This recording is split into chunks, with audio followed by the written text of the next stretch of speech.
The sun, retreating from the sky like an execution scene, left behind a redness that seemed like filthy blood seeping.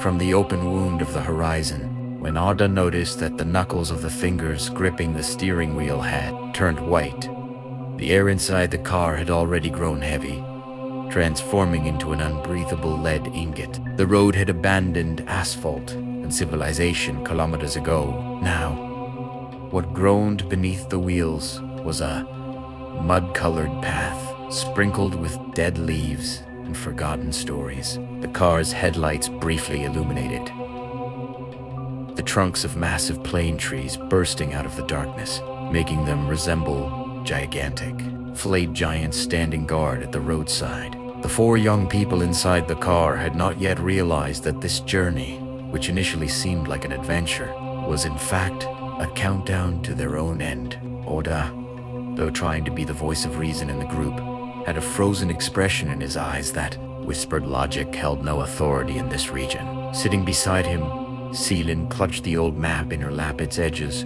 curled from dampness as if it were a talisman. The lines on the map had intertwined, its ink smeared, the roads turning almost into black snakes. In the back seat, Mert kept wiping the lens of his digital camera, searching for meaning in the constantly flickering static on the screen. Next to him, Elif rested her head against the window, watching the pitch-black darkness outside. Elif's silence was heavier than the others' noisy fear. She was sensing, on a frequency the others could not hear, that rhythmic pulse coming from beneath the soil. When the car fell silent in front of that rusty sign where the engine had let out a final rattle and died, the silence struck their ears like a hammer blow. The sign leaned sideways, as if trying to remind them that this place once had a name, but the letters had been eaten away by rust and mold, leaving only the letters Caillou. "This is it," said Mert, his voice sounding foreign, as if it were coming not from his own throat but from a distant cellar. The place erased from the Mapuru Yan village. When they opened the doors, the first thing hanging in the air was an indescribable smell of decay. This was not merely the odor of a dead animal or rotting plants. It resembled the decay of time itself, the putrefaction of memories. The ground was littered with dry branches that cried out under every step and stones white as bone. The village houses had collapsed into the depths of the valley like the adobe walls had crumbled under nature's ambitious claws, and the windows of the houses had turned into voids that leaked the darkness imprisoned inside. "Let's not go," said Selin, her voice barely a whisper. The air is very cold here, Arda. My bones ache." Arda switched on his flashlight with the false confidence of a leader. The beam of light advanced through the dense fog as if it were a solid substance. The fog seemed like a living organism. It surrounded them, wrapped around their ankles, and gently yet insistently pushed them toward the heart of the village, toward the square. In the very center of the village square rose a massive, gnarled tree. Old scraps of cloth and rusted metal rings hanging from its branches swayed without touching one another, even in the absence of wind. When they entered the first house, the frozen slice of time inside filled them all with terror. On the table stood a set dining spread, turned gray with dust. The food remnants on the plates, despite decades of being passé, seemed to still be breathing with a fresh mold. As Arda's flashlight swept the walls, they noticed that the damp stains seeping from beneath the wallpaper resembled faces of people in agony. "Look," Elif whispered, pointing to an old cradle in the corner. The cradle was gently rocking by itself. There was no wind. Gravity was steady, yet that pile of wood creaked back and forth like a murmur. Mert turned his camera toward it, but all he saw on the screen was dense static and then a second-long image. A faceless female figure bent over the cradle as Mert stepped back. He lost his balance and hit the wall behind him. With the impact, the plaster on the wall fell Hawaii, revealing a series of symbols beneath. The moment these symbols met the beam of Arda's flashlight, the temperature in the room suddenly dropped. Their breaths hung in the air like ice crystals. "We have to get out of here," said Arda, his voice trembling this time. Now. Now. When they went outside, they saw that the village had sunk even deeper into darkness. But this was not the natural darkness brought by sunset. It was as if the village was breaking away from the world and being dragged into another dimension. Mert had lagged a little behind, still fiddling with his camera's settings. "Guys, look at this," Mert called out, the audio recording on the camera. "It's saying things, even though I'm not talking." They all gathered around Mert. In that crackling sound on the camera screen, a chorus whispered, resonating as if dot from thousands of throats. "The soil is hungry. The soil is hungry." At that moment, the ground beneath Mert's feet opened like a mouth. There was no tremor, no noise, just a soft sliding sound. Without even letting out a single scream, Mert was pulled into the ground as if by invisible hands. When they shone their flashlights on the spot, they saw that the soil was perfectly flat, with no hole, no trace left behind. Mert had been pushed out of physical reality within seconds. "Mert," Arda shouted, beginning to dig at the soil with his hands. But the earth filling his fingernails was strangely warm and sticky, as if he were tearing into living tissue. Selin collapsed to her knees, her sobs echoing through the empty village streets, while other sounds answered that cry from the windows of the houses. From every corner of the village, from inside those ruined homes, came the creaks of rusty hinges and the sounds of bare feet stepping on soil. Elif had closed her eyes, shaking her head from side to side. "They took him," she said in a hollow voice. "Mert is no longer here. He became part of the feast below. We're next." "Dot, I can hear the blood flowing through the veins of the soil. Arda." They're whispering all our names. Arda pulled Elif and Selin to their feet. They needed to run, but the car was no longer there. In the place where they had left it stood only a heap of rusty metal and melted tire marks. Time flowed so fast here that metal had rusted 10 years and 10 minutes. Only one option remained: to take refuge in that old church, rising like a fortress above the village amid the fog. The church's bell tower pierced the sky like a spear, as if collecting the curse descending from above. As they ran toward the church, they saw pale white, thin arms reaching out toward them from the bushes along the road. These arms were far longer than human arms, their joints bending backward. The hem of Selin's jacket caught on one of them. With a scream of terror, Selin lunged forward, and the dot-torn piece of her jacket was greedily pulled into the darkness by that entity. They forced open the church's heavy wooden door and rushed inside, locking it behind them. Unlike the decay outside, the interior was filled with a dense smell of incense and burnt flesh. The pews of the church creaked as if filled by invisible congregations. At the altar, a hedge statue of a saint held a rusty bowl. From the bowl seeped a black liquid that spread like a web along the cracks in the church floor. "We're safe here," Arda said, gasping for breath. But the moment he finished the sentence, the massive chandelier on the church ceiling began to sway. Elif started walking toward the altar. Her eyes were now completely black, her pupils no longer visible. "We're not safe, Arda," said Elif, her voice no longer her own. It sounded more like the howling noise wind makes as it passes between rocks. "This is not a shelter. This is an altar." At that moment, a hand reached out from the confessional behind Selin, a thin, long hand with peeling nails. The hand covered Selin's mouth and slowly pulled her into the darkness of the booth. Selin's struggles were muffled behind the wooden panels. Arda lunged toward the confessional, but when he opened the door, it was empty. Only that crumpled map Celine had been holding moments earlier floated on a floor that had turned into a pool of blood. Arda and Elif were now alone, just the two of them. In the middle of that boundless silence, yet the horrific smile on Elif's face told Arda that he was, in truth, alone. The stone walls of the church groaned not with the vibrations of the storm outside, but with the unnamed horror within. Asada stared. At the confessional where Selin had vanished, he felt a thin thread snap at the edge of his consciousness. The frozen, bony smile on Elif's face was now the flesh and blood form of a nightmare.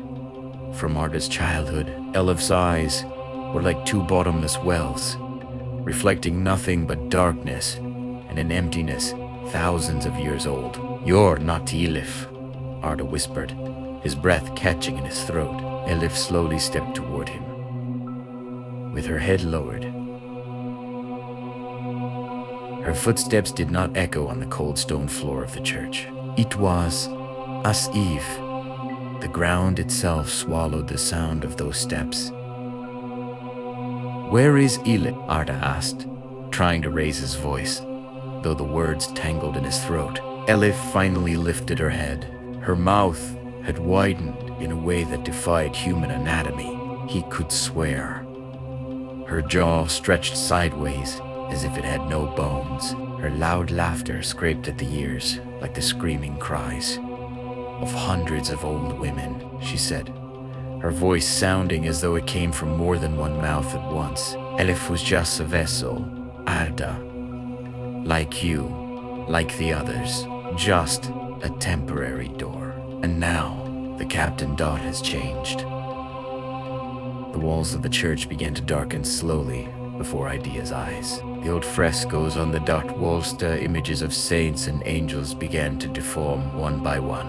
The faces of the angels twisted in pain, Dot blood starting to seep from their eyes. The depictions of demons, on the other hand, became clearer, more realistic. Elif saw whatever it now was, arms lengthened, her fingers thinned, and her nails extended like darkened, worn bones. With one hand she touched the church floor. Cracks spread rapidly from the point of contact, like a spider's web. As the cracks widened, what seeped from beneath was a blood-colored light and the smell of rotten flesh. "This village," said Elif, her voice no longer echoing but engraving itself directly into Ardo's mind. "This village is a veil over an ancient grave. What sleeps below has been waiting to breathe for thousands of years. We are its heart, its eyes, its ears. You are the sacrifices that come to feed it." The ground suddenly collapsed. Arda found himself falling into a deep, dark void. The fall seemed endless. The concepts of time and space melted away. The darkness around him was not just a color, but a living, breathing entity. The whispers filling his ears, his lost friends, screams spelled out his name, calling him into the depths. At last, his body struck a soft, damp surface. When he opened his eyes, what he saw was no ordinary cave. This was the womb of the underground. The walls were covered with rough, reddish protrusions resembling veins. The stale smell of blood and sulfur hanging in the air was nauseating. In the center of the cave rose a massive, pulsating structure. It was like a living organ bursting from the soil. Heat surface, Ada rain, Gilde. Fleshy texture reflecting all the suffering of human history stretched over thousands of years. Arda tried to turn on his flashlight, miraculously realizing he still held it. But the light weakened and went out. There was already another light illuminating the surroundings. A strange, greenish glow seeping from within that fleshy structure. In this light, he saw shadows moving along the cave walls. They were human figures, but their movements were not human. They crawled, trembled, and tangled into one another. "Mert," Arda whispered in fear. One of the dot figures emerging from the shadows turned toward him. It was Mert. But Mert's body looked like it had leapt from an artist's nightmare. His arms and legs were elongated, his joints bent backward, his mouth sagged sideways, as if his jaw had been torn off, and his eyes had turned completely white. Mert reached toward Arda. His fingertips had turned into sharp, bony claws. "Ah, Arda." The sound coming from Mert's mouth was both his own voice and the hum of a being that had died thousands of years ago. "They took us, they tore us apart, and they put us back together." Another voice rose from the depths of the cave. It was Selin's voice, but her screams had now turned into words. Selin appeared behind Mert. Her transformation was even more horrific. Her hair had fallen out, her skin had become translucent, and a dark green fluid flowed through her veins. Worst of all were the massive, torn wings protruding from her back, dot as if the organs of bats and insects had been fused together. Selin looked at Arda with empty, sorrowful eyes. "Help us, Arda," Selin said, her voice now turned into a disgusting buzz. "Save us from those dot who trapped us here. They are everywhere." Suddenly, Arda felt a sharp pain in his back.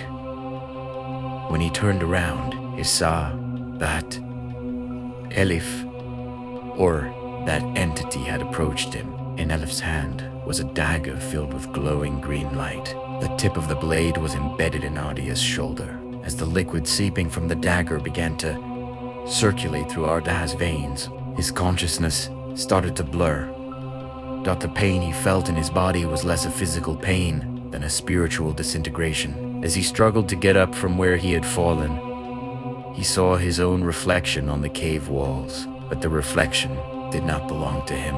In it was a creature with cracked skin, bloodshot eyes, and black liquid seeping from its mouth. This creature was another being within Arda, one that fed on his fears. "You no longer have a body," Elif's voice echoed in his mind. "You have only a consciousness, and that consciousness will serve us here forever." Arda had reached the final threshold of madness. In his mind, happy moments from his childhood, his mother's face, days spent laughing with friends, flashed by rapidly. But every memory was tainted by that green light inside the cave, fading and giving way to horrific images. His friends' screams, their shattered bodies, his own helplessness, all were like nightmares carved into the walls of High Mind. At that moment, the pulse coming from the fleshy structure in the deepest part of the cave accelerated. The ground trembled, the green light flared, and the cave opened before Arda's eyes like the mouth of a monster. As Arda's consciousness was pulled into that green light, he tried to resist one last time. But it was too late. He was now a part of this village, this soil, this underground monster. His eyes darkened, like Elif's. His body twisted, elongated, his jaw snapped. Months later, another group of curious young people, following an old map, arrived at the rusty sign at the dot entrance of Koruyan village. The air was the same, heavy, damp, and smelling of decay. The village houses seemed a little more collapsed, their windows even emptier. As the youths got out of the car, they heard that chilling whisper coming from the branches of the massive plane tree, swaying in the breathless wind. The whispers spelled out 4 names: Arda, Selin, Mert, Elif. The well at the entrance of the village though its mouth was sealed, glowed with a greenish light seeping from its edges. And from the bell tower of the church atop the hill, a new piece of cloth hung down, as if a dead hand were waving Italiano. On it were an unreadable map and a faded photograph, deep within a village, somewhere beneath the ground. The thousands of years old monster had fed once again and returned to its sleep. Dot and its new victims were already on their way.